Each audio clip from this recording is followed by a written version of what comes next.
Cup qualifying is officially concluded from Phoenix International Raceway, and Denny Hamlin has won the pole. What's going on, guys? It's Daniel, and welcome back to our video. As I just said a second ago, Denny Hamlin has won the pole for the NASCAR Cup Series race at Phoenix. This is Denny Hamlin's third career pole at Phoenix International Raceway and his 41st career NASCAR pole in the NASCAR Cup Series. And Denny Hamlin also will be the first non-Toyota, non-Ford to win the pole this year in 2024. We knew the Toyotas were going to be really fast this week, and we weren't exactly sure, but they were really fast in the practice session yesterday, but they're really, I think, 4 of the 6 of them, of the top 6 times, were basically the Toyotas. So not really shocked, surprised to see Toyotas as fast as they were. A very impressive qualifying. Congratulations to Denny Hamlin on winning the pole. So let's now take a look at the top 10 starters. Denny Hamlin wins the pole. Ty Gibbs starting second. Very impressive qualifying. I'm telling you, Ty Gibbs is going to win poles this year, and he's going to win races. He's had a really good start in 2024, and to start on the front row is first, I think, front row start of the year so far. Really impressed by Ty Gibbs. Chase Elliott qualifying started. Extremely impressed by Chase Elliott today. Starting inside the top 5, considering Hendra Motorsports was a little bit off this weekend. Chase Elliott didn't really do amazing in practice till the end to qualify third. Very impressive for Chase. Eric Jones qualifies fourth. Really impressed by Legacy Motor Club as well. Basically, they had a couple really strong cars. Don Hunter, I think, will be starting in the top 20 as well. Really good for Eric Jones starting inside the top 5. Eric Jones has been pretty solid at this racetrack in the past, so he'll be starting fourth. And William Byron qualifies in the top 5 and 5th. Really good qualifying run by William Byron.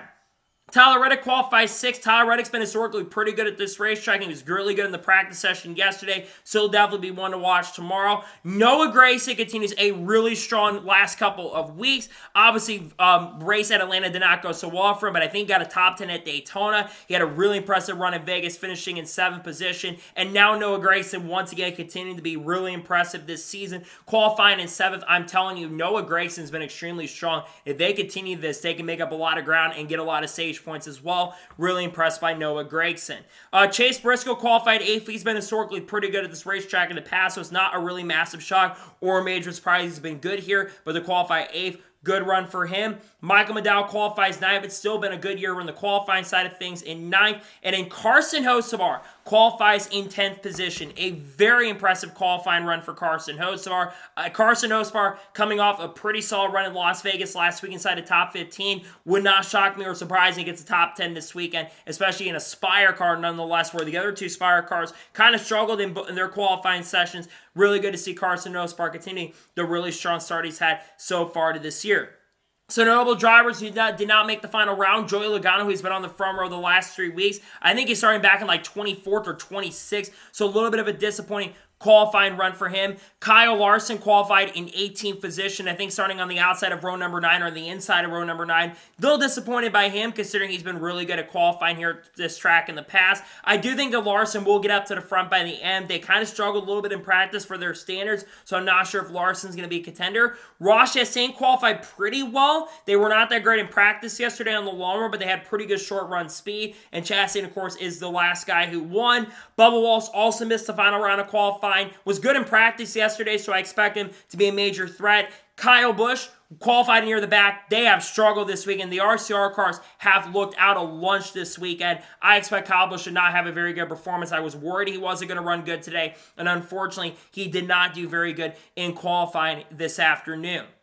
In a nutshell, really good to see some of these drivers qualify very, very impressively, like Chase Elliott, who needs a good run. He's had a very mediocre start, has scored a lot of stage points at this point. I know he got a stage win at Daytona 500, but still, I know he's looking for a little bit more, and we need to see a little more going forward from those guys, like Carson Hocevar, Eric Jones, qualifying very impressively. Nonetheless, still, really glad to see these drivers do great.